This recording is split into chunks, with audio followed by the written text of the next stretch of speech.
Sandra couldn't take her eyes off Mr. Paul. Every morning when he woke up, dressed for work, and kissed Janet goodbye, Sandra felt a strange stirring in her chest.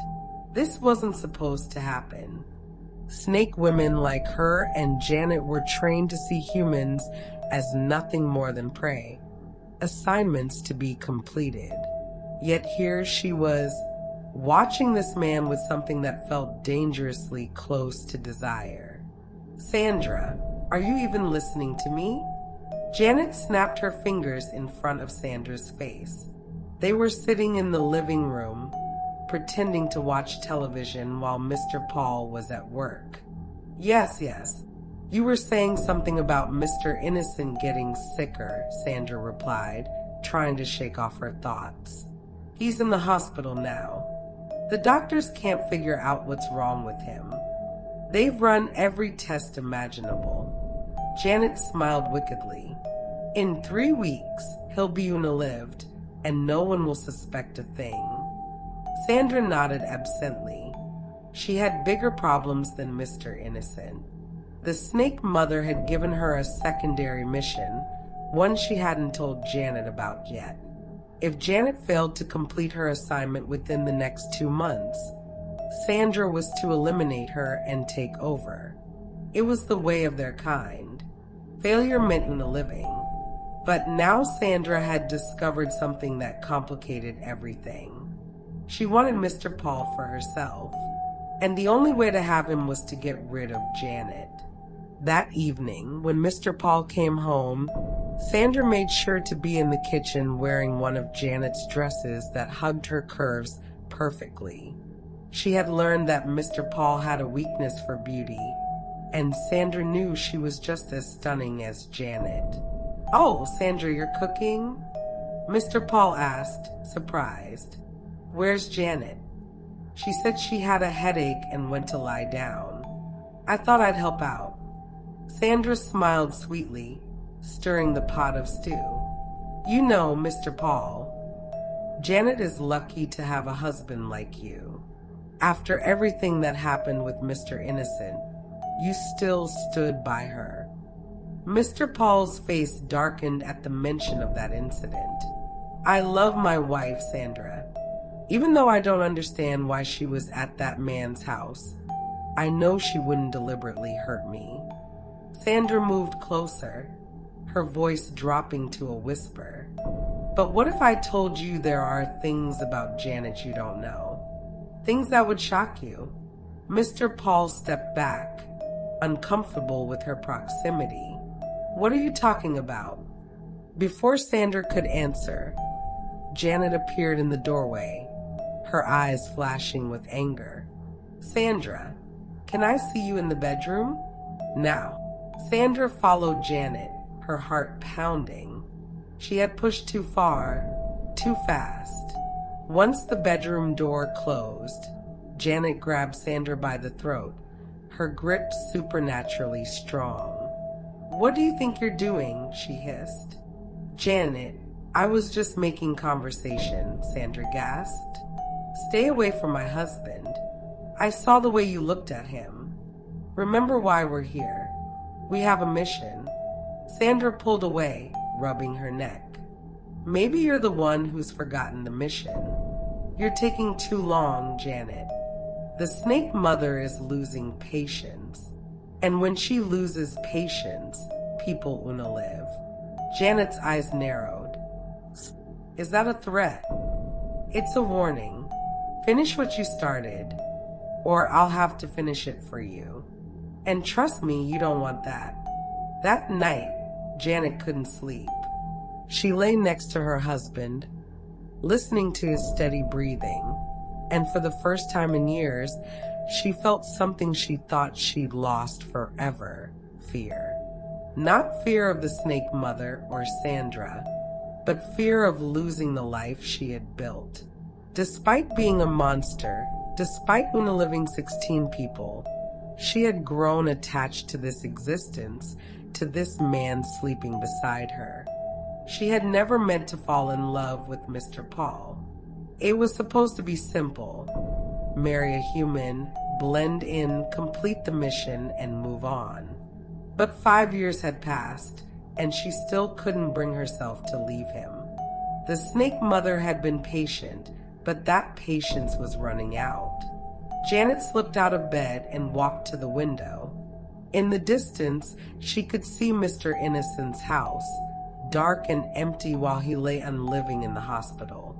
She thought about the 2 women she'd lived, about her mother-in-law sitting in a nursing home, unable to speak or walk. She thought about all the lives she destroyed, and then she thought about Sandra, and a cold realization settled over her. Sandra wasn't just here to monitor her progress. Sandra was here to replace her. The game had changed. Now, Janet wasn't just fighting to complete her mission. She was fighting to survive. Mr. Innocent lay in his hospital bed, his once robust body now reduced to skin and bones. The doctors had no explanation for his condition. His organs were failing one by one, as if something was eating him from the inside out.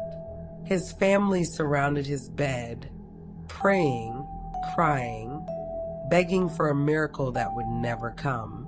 Janet stood outside his hospital room, watching through the window. She wore a black dress and a concerned expression, playing the role of a worried neighbor perfectly.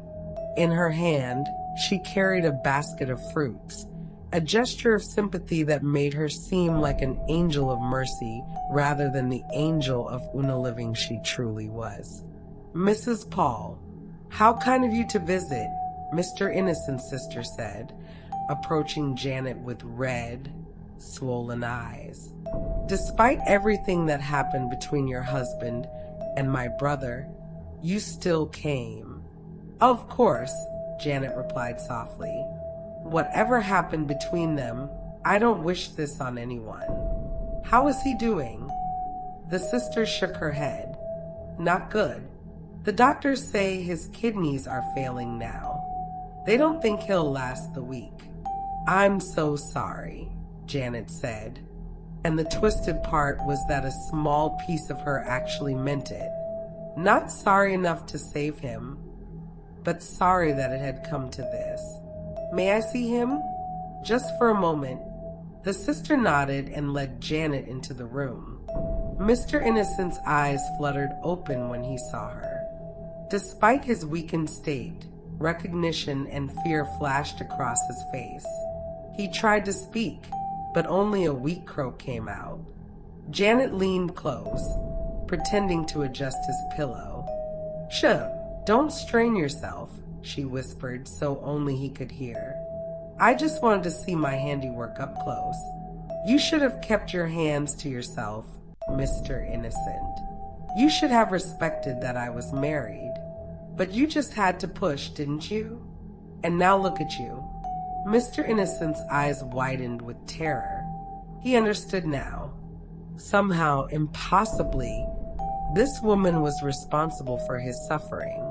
"Don't try to tell anyone," Janet continued, her voice sweet as honey but her words dripping with venom. "Even if you could speak, who would believe you? That the beautiful Mrs. Paul is an Unilever?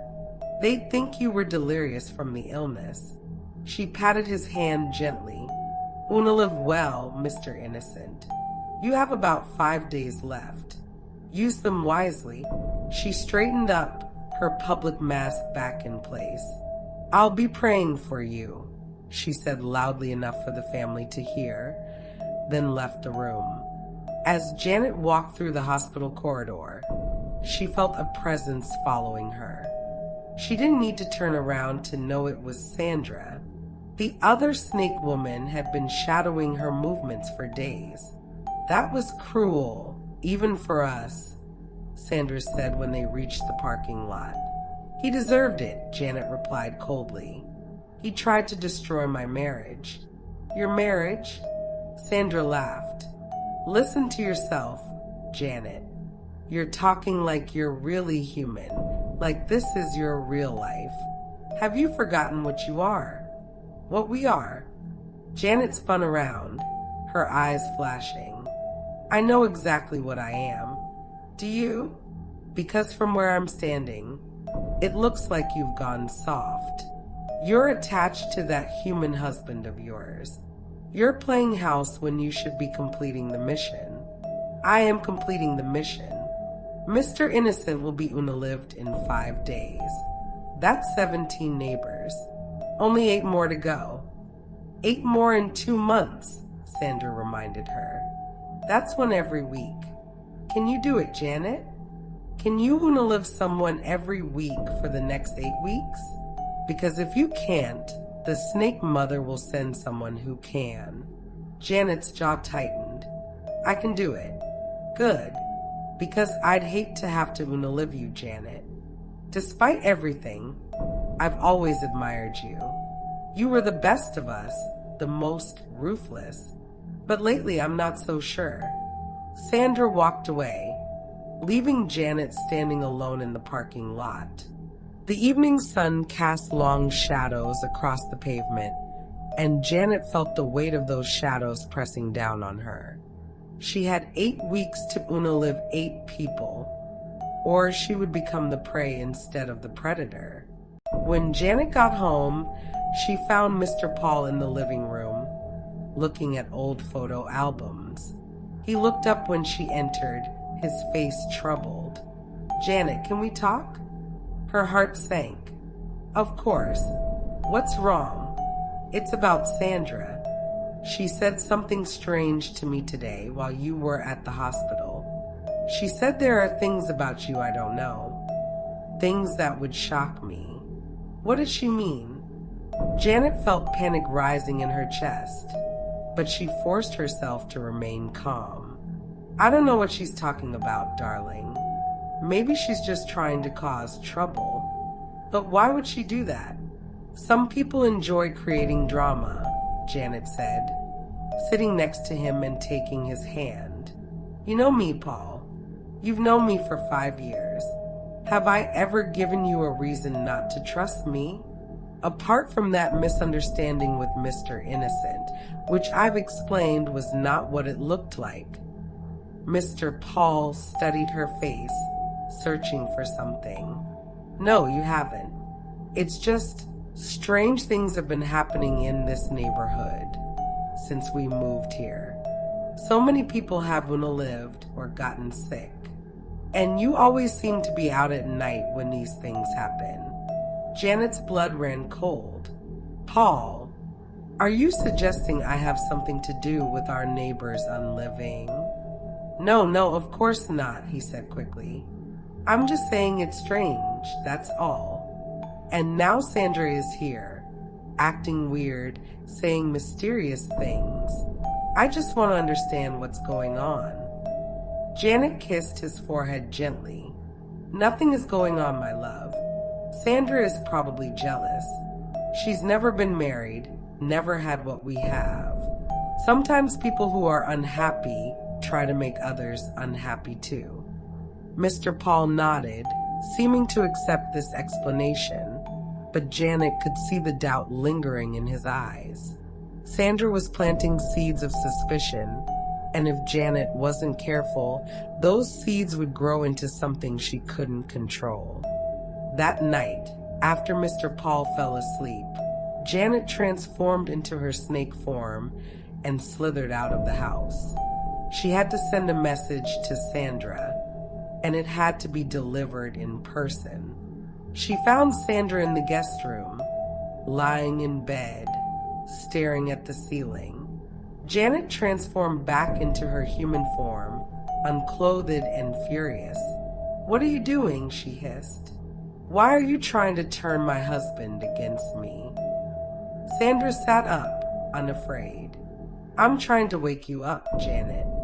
You're losing yourself in this fantasy. You're not his wife. You're a snake woman on a mission. The sooner you remember that, the better. Stay away from my husband. Sandra smiled slowly. Or what? You'll unalive me? We both know you can't. I'm not some weak human you can curse and unalive. I'm just as powerful as you are. Maybe more so, since I haven't forgotten what I am. I'm warning you, Sandra. And I'm warning you, Janet. Complete the mission or get out of the way. Because one way or another, those 25 neighbors are going to Unalive. The only question is whether you'll be Unalive to see it. Janet wanted to attack, to tear Sandra apart, but she knew it would be suicide. A fight between two snake women would level the entire house and expose them both. Instead, she transformed back into a snake and left the room, her mind racing with dark thoughts. She had a decision to make, and she had to make it soon. Complete the mission and lose her humanity forever, or refuse and face Unaliving at Sandra's hands. Either way, the life she had built with Mr. Paul was coming to an end. Janet had 3 neighbors she'd been watching carefully. Mrs. Adiz, who lived 2 houses down and ran the neighborhood watch. Mr. Chakuma, a retired military officer who was always suspicious of everyone. And young Blessing, a university student who had recently moved in with her aunt. By the end of the week, one of them would be Unalived. The choice weighed heavily on Janet as she went about her daily routine.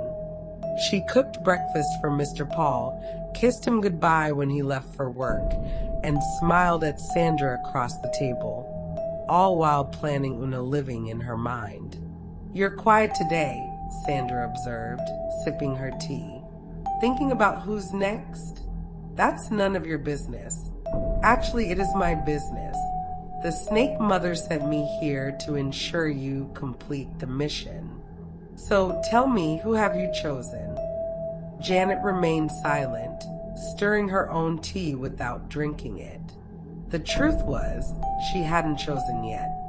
Each potential victim represented a different level of risk and a different moral compromise. Mrs. Adiz was a widow with 3 children. She was kind, always organizing community events and helping those in need. Unaliving her would leave 3 children without a mother, but it would also eliminate the most observant person in the neighborhood. Mrs. Adiz had already commented several times about the strange pattern of unliving in the area. Mr. Chukwuma was single and lived alone. He would be the easiest target from a moral standpoint, but he was also the most dangerous. His military training made him alert and suspicious. He had already started asking questions about the neighborhood unliving, and Janet had seen him taking notes. If anyone was going to figure out the pattern, it would be him.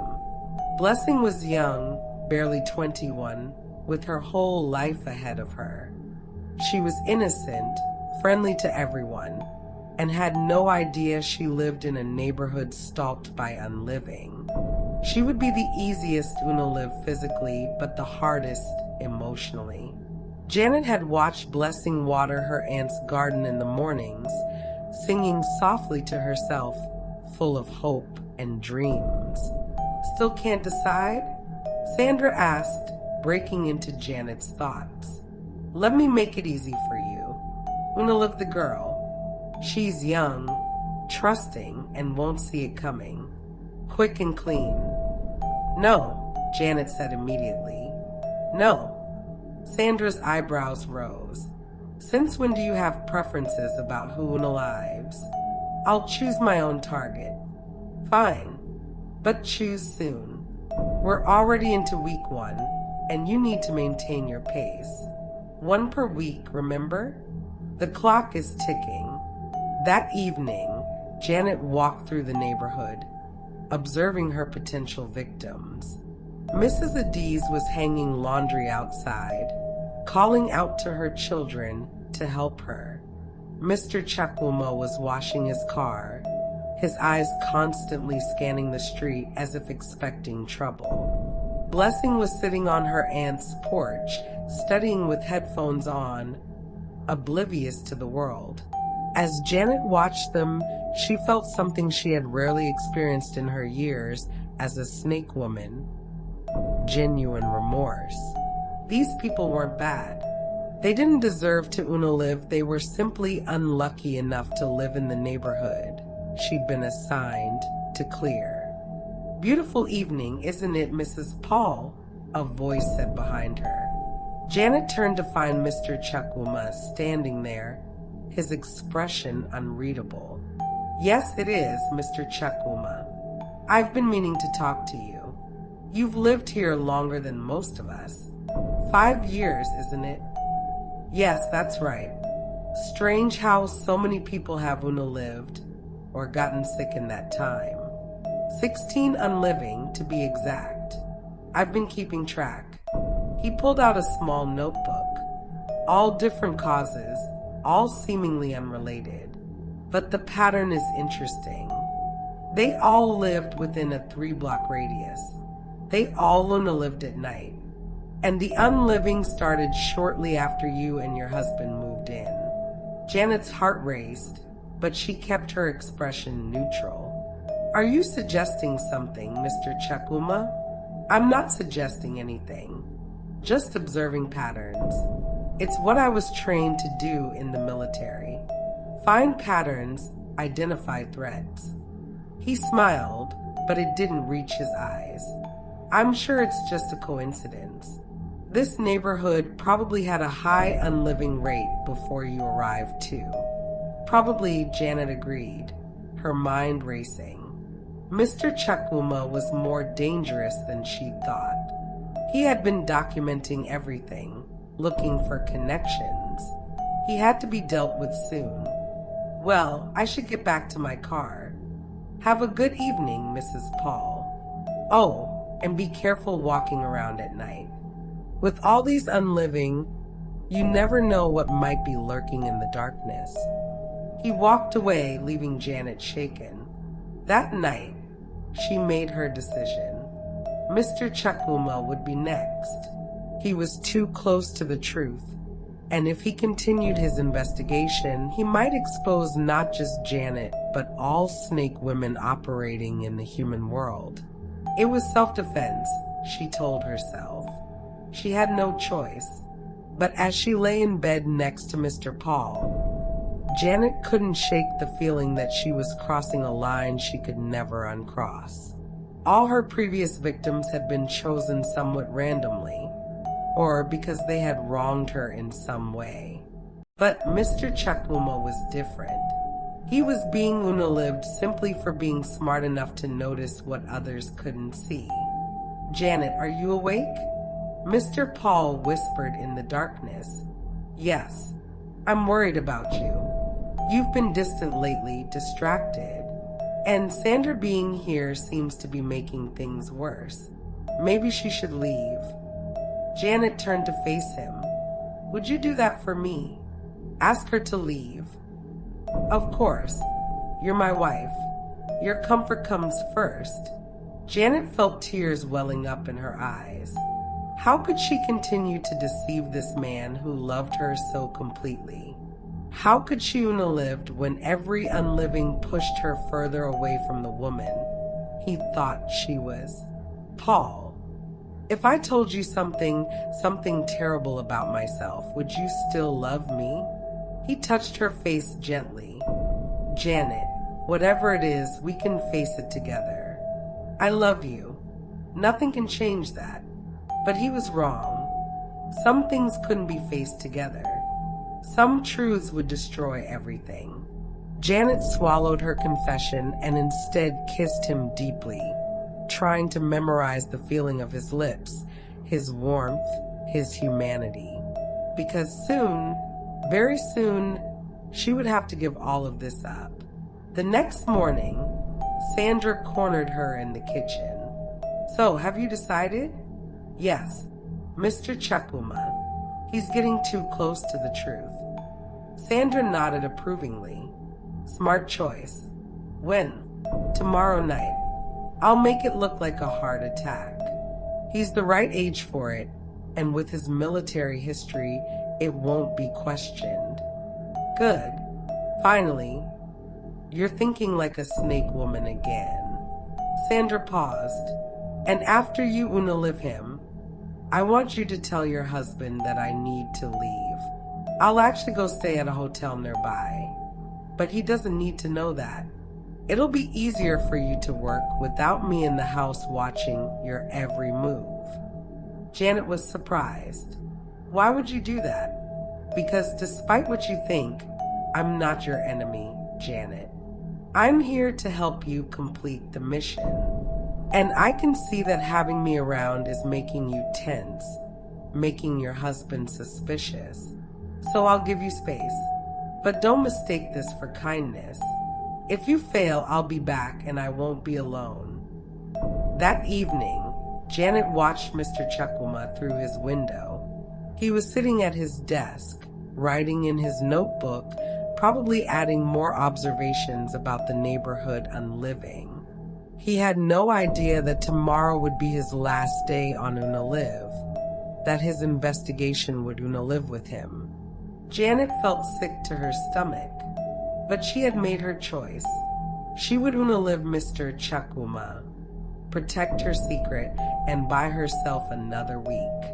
And then another week after that, and another, until all 25 neighbors were Unalived, and she could finally be free. Or so she told herself. Deep down, Janet knew the truth. She would never be free. She would carry these unliving with her forever, and eventually, they would crush her under their weight. Janet spent the entire next day preparing for Mr. Chukwuma's Unaliving. She mixed her special herbs, whispered the ancient curses, and visualized the spell working its way through his body, stopping his heart in a way that would look completely natural. By midnight, it would be done. But fate had other plans. That afternoon, as Janet was returning from the market, she saw an unfamiliar car parked outside Mr. Chukwuma's house. A woman emerged from it, young and beautiful, carrying a small child. Janet slowed her pace, watching as Mr. Chukwuma opened his door and embraced them both with a joy she had never seen on his usually stern face. "Who are they?" Sandra asked, appearing beside Janet so suddenly that she jumped. "I don't know. I've never seen them before." They watched as Mr. Chukwuma lifted the child in the air, the boy's laughter carrying across the street. The woman said something that made him laugh too, a warm, genuine sound that seemed at odds with the suspicious, serious man Janet knew. "That's his family," Sandra observed. "He's been keeping them hidden." Smart man. Janet felt her resolve wavering. It was one thing to Unalive a suspicious military man living alone. It was another to Unalive a father in front of his child's eyes, to leave a woman widowed and a boy fatherless. "Don't," Sandra warned, reading her expression. "Don't let this change anything. We all have families, Janet. We all have people who love us. That doesn't make us less deserving of unliving when our time comes. He's not a threat if I'm careful. He's absolutely a threat. He knows too much, suspects too much. And now you've seen his weakness. Use it. Unalive him in front of them. Make it look like a heart attack while he's playing with his son. It'll be more convincing that way, less suspicious." Janet stared at Sandra in horror. "You're a monster. We're both monsters, Janet. The only difference is I've accepted it." That night, Janet couldn't go through with it. She stayed in bed, holding Mr. Paul close, while the clock ticked past midnight. The curse remained unspoken, the herbs unused. She had failed. The next morning, Sandra was waiting for her in the kitchen, her expression dark. "You didn't do it." "I couldn't." "You mean you wouldn't?" "There's a difference." Sandra slammed her cup down on the table. "Do you know what this means? You're behind schedule now. You'll have to Unalive 2 people this week to catch up. I'll figure something out." "No, Janet. You won't figure something out. You'll do what you're supposed to do, or I'll report this failure to the snake mother. And then it won't just be you who suffers. Your precious Mr. Paul will suffer too, because the snake mother doesn't leave loose ends. You wouldn't dare. Try me. Sandra leaned forward. You have until the end of this week. 2 unliving. I don't care who they are, but they better happen or I'm making a call. After Sandra left the kitchen, Janet sat alone, her head in her hands. She had thought she was strong enough to complete this mission, but she was wrong. Every unliving chipped away at her soul, and now she was faced with an impossible choice. Unalive 2 innocent people to save herself and her husband, or refuse and face the consequences. That afternoon, she visited the hospital to check on Mr. Innocent. He had finally been unalived that morning, just as she had predicted. His family surrounded his body, weeping and wailing. Janet stood in the doorway, watching them grieve, and felt nothing but emptiness. Mrs. Paul, a nurse, approached her. Did you know Mr. Innocent? Yes, he was my neighbor. Such a tragedy. The doctors never could figure out what was wrong with him. His organs just shut down one by one, as if something was eating him from the inside. The nurse shook her head. And you know what's strange? Before he unalived, he kept trying to say something. He couldn't speak because of the breathing tube, but he kept writing one word over and over on a notepad. Janet's heart stopped. What word? Snake. He just kept writing snake over and over. We thought he was delirious from the medication, but it seemed really important to him. Janet left the hospital quickly, her mind racing. Mr. Innocent had tried to expose her even in unliving. Fortunately, no one would believe the ravings of an unliving man, but it was a close call. Too close. When she got home, she found Mr. Paul and Mr. Chakuma talking in their front yard. Her husband was laughing at something the military man had said, and Janet felt a stab of fear. The 2 men were becoming friends. Janet, there you are. Mr. Paul called out. Mr. Chakuma was just telling me about his son. Did you know he had a child? The boy is visiting for the week. No, I didn't know, Janet said, forcing a smile. He's 6 years old, sharp as a whip, Mr. Chakuma said, his face glowing with pride. Maybe you 2 could come over for dinner this weekend? My wife makes the best jollof rice you've ever tasted. We'd love to, Mr. Paul answered before Janet could refuse. After Mr. Chakuma left, Janet turned to her husband. Paul, I don't think we should get too close to the neighbors. Remember what happened with Mr. Innocent? That was different. Mr. Chakuma is a good man. Besides, we can't isolate ourselves just because of one bad experience. He kissed her forehead. Try to relax, Janet. Not everyone is out to cause trouble. But Janet knew better. It wasn't others causing trouble she was worried about. It was herself. That night, she dreamed of snakes.